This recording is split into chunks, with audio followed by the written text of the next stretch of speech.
let's talk about sharks. I love me a good shark movie. So I've really been looking forward to 47 Meters Down. And while I can't really call it a great film by any means, the core concept is silly, scary, B-movie gold. It stars Mandy Moore as Lisa. She just went through a rough breakup, and now she's walking around thinking she's too dull and boring. So she goes on a vacation to Mexico with her sister, Kate. She's played by Claire Holt. And Kate basically spends the trip trying to convince Lisa to let loose and have some fun. At one point, letting loose means hopping into a shady boat and then going cage diving right in the middle of a whole bunch of sharks. You know, I think that sounds pretty damn cool. But then, of course, if you've seen the trailers, you know that the rig the cage is attached to it breaks and their cage plummets to the bottom of the ocean with them trapped inside. That played very, very well in those trailers. And the same goes for the final film, too, with the terror of that concept keeping the whole film firmly afloat. No pun intended.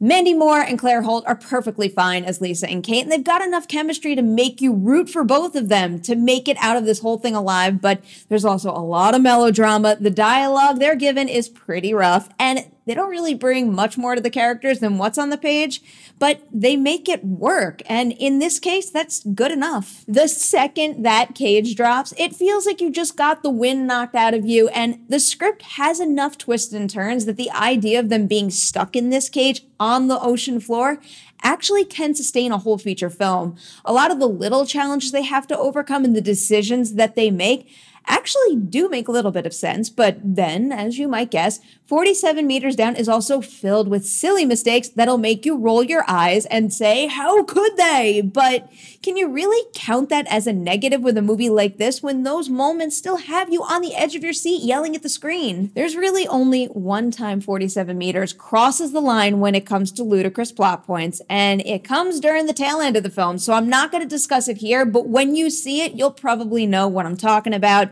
It feels kind of cheap, and it really just didn't work for me. There's also a bunch of shots and effects that are a little rough around the edges, but again, this is where that killer concept comes in handy. When you're having enough fun watching something this intense unfold, you can kind of get away with those issues. So is 47 Meters Down a good, well-made film? That might be a stretch, but it's effective and fun enough to recommend. It's getting a 3 out of 5 Deweys on the Dewey Decimal Movie scale because it's fun, it's super suspenseful, and it's a great escape for 90 minutes. The characters aren't anything special, some of the effects could have used a little more work, and there's a handful of predictable story beats in there. But there are also a number of clever twists in the mix, and you want to see the lead survive. If you've been digging the trailers and you're looking for something that's simply a fun ride, 47 Meters Down might be worth checking out.